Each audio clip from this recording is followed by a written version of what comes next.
ya? Sudah? Sudah, Ibu. Jika sudah, mari kita untuk memulai pembelajaran kita siang hari ini jam 2 dengan mengucap basmalah bersama.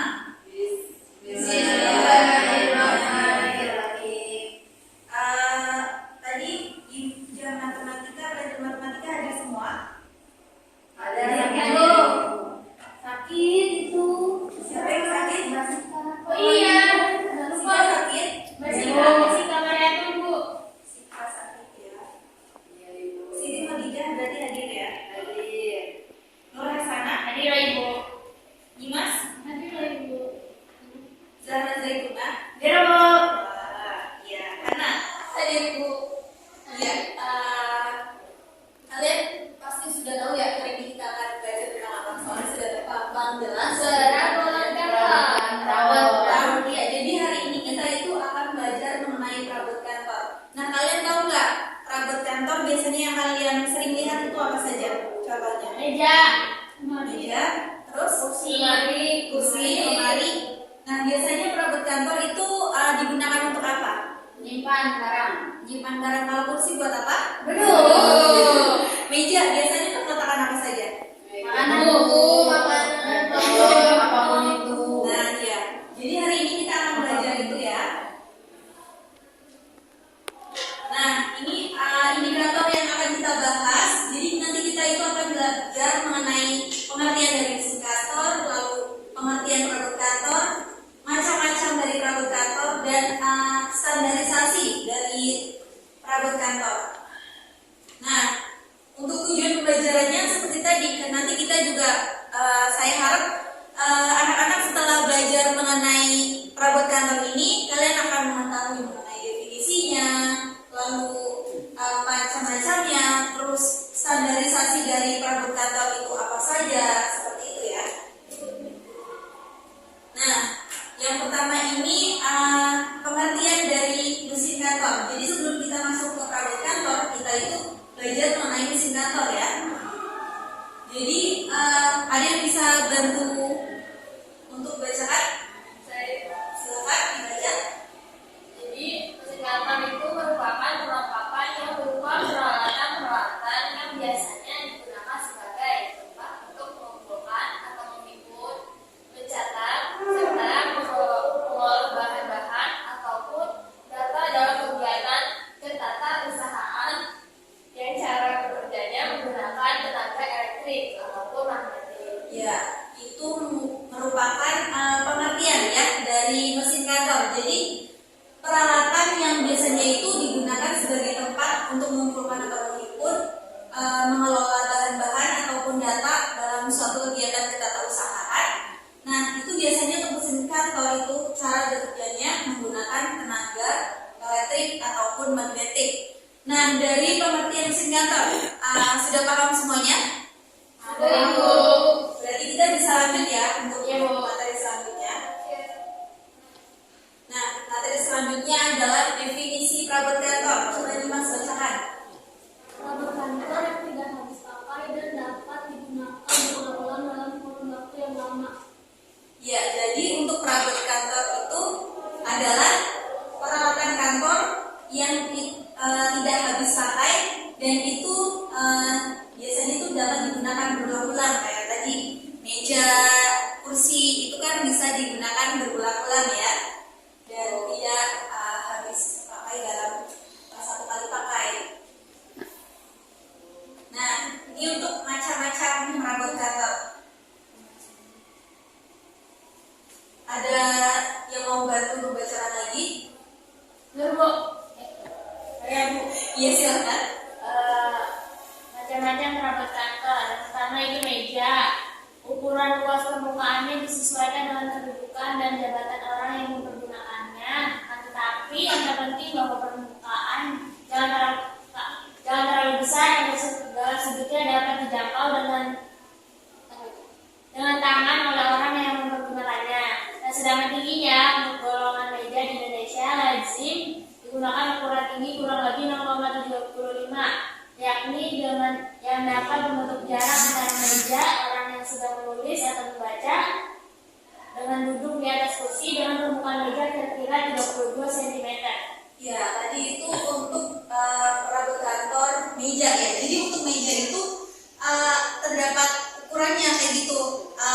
Jadi untuk meja resepsionis, terus ada meja untuk rapat, itu ada ukuran-ukurannya masing-masing, ada standar-standarnya. Nah, untuk selanjutnya ada kursi. Jadi kalau untuk kursi itu biasanya ukurannya itu besar dan tinggi, serta modelnya itu harus sesuai ya sama orangnya. Kayak misal kalian, saya pingin ya, misalnya orang itu punya ukuran badan yang besar, tapi meja yang kursi yang disediakan itu nggak pas, nggak nyampe kayak gini, kan pasti orang itu duduk nggak akan nyaman seperti itu. Dan untuk kursi ini, tinggi kursi rata-rata untuk orang-orang di Indonesia itu 0,46 cm. Nah, lalu selanjutnya ada lemari, dan selain lemari itu ada piling kabinet. Gimana untuk piling kabinet ini? Kalian biasanya tahu ya, piling kabinet. Hari ini yang piket itu siapa ya? Nur. Kenapa nggak minta Udah Bu, tapi habis kantor Bu. belum habis ya? Iya Bu. Jadi sekolah kita kekurangan dana apa gimana ini? Nah itu Bu. Jadi untuk biasanya piling kabinet itu kan ada yang ukuran segini, lalu ada di bawahnya, nah itu ada kayak locker kayak gitu ya piling kabinet. Itu biasanya terdapat 4 kotak kecil dari bawah ke atas. Nah biasanya itu digunakan untuk menyimpan map-map, kartu. Itu biasanya ukurannya 25 sampai 35 cm. 25 kali 35 cm. Nah, selanjutnya itu ada rotary filling system. Nah, biasanya kalau di sudut ruangan kantor itu ada yang namanya rotary filling system. Biasanya itu juga tempat buat map. Biasanya kalau untuk rotary itu tempat mapnya itu putar, jadi bisa diputar. Biasanya itu juga untuk meletakkan arsip. Nah, coba perhatikan di sini. Dari yang di layar ada yang bisa itu sebutkan untuk macam-macamnya, misalnya untuk meja rapat yang mana? Nah ini namanya meja pemilihan. Nah kalau ini untuk apa, siapa? Biasanya yang direktur ya, jadi ruangannya beda. Kalau yang paling atas, meja staff. Yang ini. Resepsionis. Betul sekali. Nah, selanjutnya coba kalau yang ini, Dimas. Yang ini biasanya tuh kursi siapa nih, Mas? Direktur, betul. Nah, kalau yang ini kursi guru. Yang paling atas sebelum yang sebelah ini gitu apa? Divisi. Betul. Nah, kalau untuk sekretaris biasanya yang mana kursinya? Yang muter-muter itu. Kalau ini biasanya buat apa ini? Mabar. Di dapur Kalau lagi ada itu biasanya acara. ada. Nah, ya. Kalau ini Buat staff Bu. Buat yang depan direktur itu Bu. iya tuh di biasanya depan ya, itu kan ada ya kursinya. Biasanya itu kursinya yang ini. Nah, kalau ini macam-macamnya yang berangkas yang mana? Sebelah kanan. Pojok sih. Sebelah kanan. Ini ya. Nah itu yang sana. Ada kode. Kalau yang sliding door yang mana? Sliding door yang apa? Taman. Nah, iya. Kalau yang ini biasa ya, yang biasa kita buka. Iya.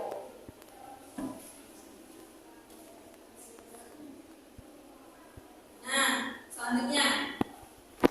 Tadi kalau yang ini apa namanya? Sebelumnya tadi yang ini.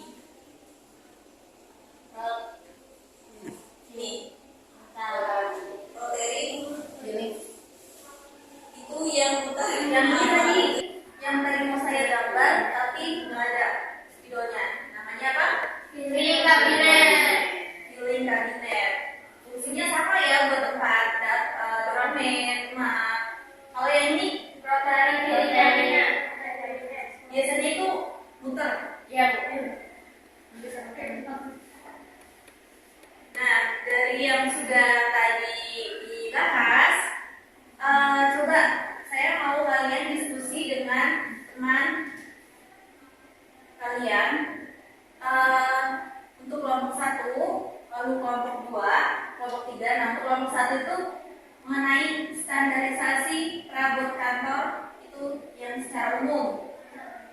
Nah, untuk kelompok 2 itu yang secara khusus, langsung ke mejanya, kursinya, lemari itu standarisasinya yang seperti apa. Nah, untuk kelompok 3 itu nanti membahas mengenai kriteria pemilihan perabot kantor. Gimana? Sudah paham? Sudah, Bu. Karena ini di internet, di buku pegangan kalian juga ada. Ibu beri waktu 5 menit cukup ya? Iya, Bu. Iya. Silakan berdiskusi dengan teman kalian.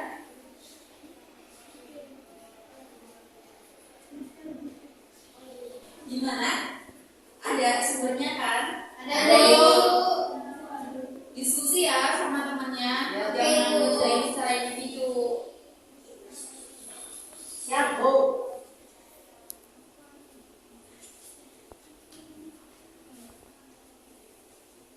Kalau sudah bilang ya, biar bisa langsung dipresentasikan. Sudah Ibu. Sudah, Bu. Anda kelompok berapa? Satu Ibu. Silakan, boleh.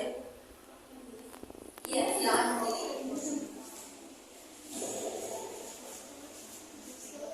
Ya, jadi standarisasi perabot kantor secara umum. Yang pertama itu pembukaan atau alas meja tidak mengangkat karena jika mengkilat bisa mengganggu mata karyawan saat menggunakannya. Terus yang kedua, sebaiknya luas meja yang digunakan tidak terlalu berlebihan.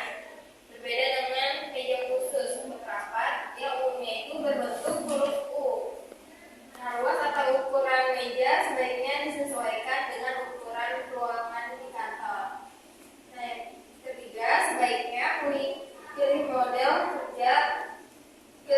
meja kantor yang bagian bawahnya terbuka karena membantu sirkulasi udara keluar masuk dengan baik. Sudah? Sudah, Ibu.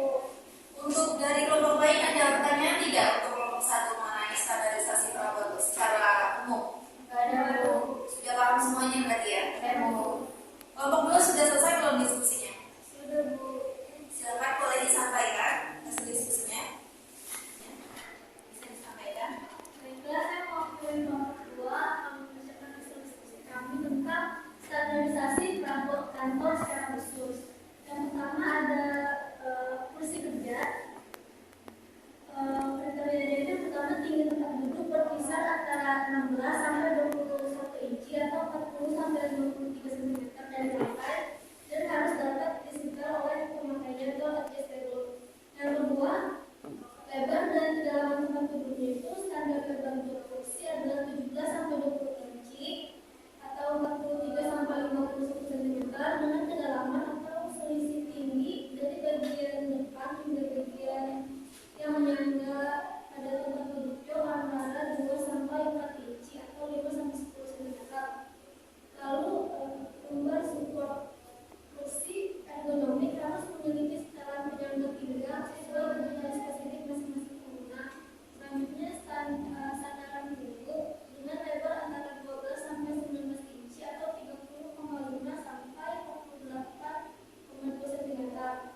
meja, kursi, terus lemari. Masih ada yang bingung atau ditanyakan?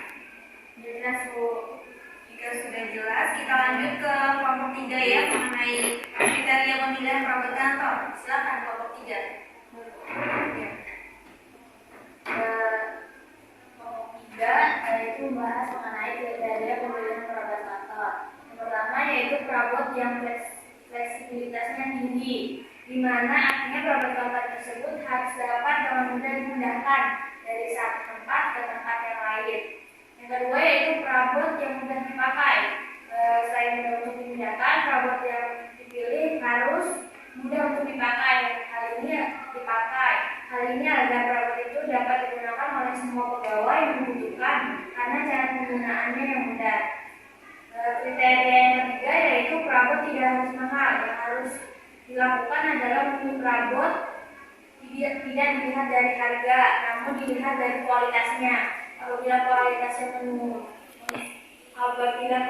kualitasnya bagus dan sesuai, maka dapat dipilih. Yang keempat yaitu perabot terbuat dari bahan yang nyaman, agar pegawai lebih menikmati pekerjaan mereka dan hasil pekerjaan menjadi baik. Yang kelima yaitu perabot yang multifungsi, dari mana itu mempunyai fungsi yang banyak agar lebih nyenyak dalam pembeliannya.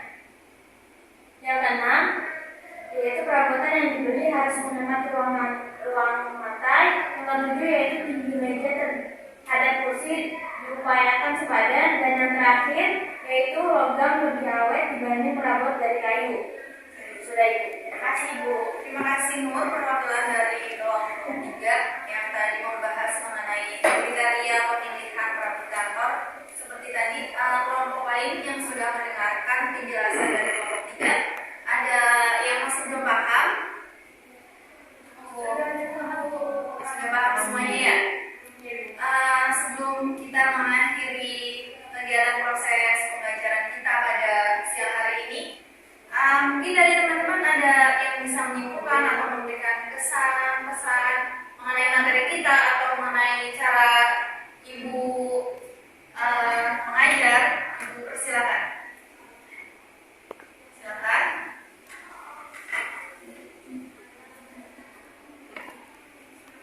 Ibu tunggu ya. Bagaimana? Ada yang berani untuk menyampaikan? Silakan. Ibu kasih poin plus deh. Silakan Zara. Ya, mau kasih apa ya? Mau ngasih kesan aja Bu. Ya, silakan. Kesan saya setelah mempelajari tentang perabot kantor itu jadi tahu gitu Bu, namanya ada kabinet, ada benang floating gitu. Terus apa ya? Tahu gitu standar meja kursi. Saya kira mau begini aja gitu. Ya, jadi untuk meja, kursi semuanya harus memiliki standarnya ya, biar nyaman untuk digunakan oleh para pegawai. Ada lagi ya, Zara? Aja Bu. Masih Iya, terima kasih Zara. Yang lain ada? Tidak ada. Jika tidak ada, Ibu sampaikan terima kasih banyak untuk anak-anak kelas 12 1 atas perhatian kalian saat Ibu menyampaikan materi, lalu kalian juga berdiskusi. Ibu lihat juga kalian antusias seperti itu mendengarkan Ibu mengajar. Kalian juga berdiskusi dengan teman, itu sungguh-sungguh. Ibu yakin kalian semua akan menjadi orang sukses di dunia. Amin. Ibu, ya, untuk proses belajar kita hari ini mengenai perabot kantor sudah cukup ya. Tadi kita juga sudah membahas mengenai pengertiannya, macam-macamnya, jenis-jenisnya. Kalian juga sudah berdiskusi. Lalu tadi Zahra juga sudah menyampaikan kesannya mengenai belajar kita tentang perabot kantor. Untuk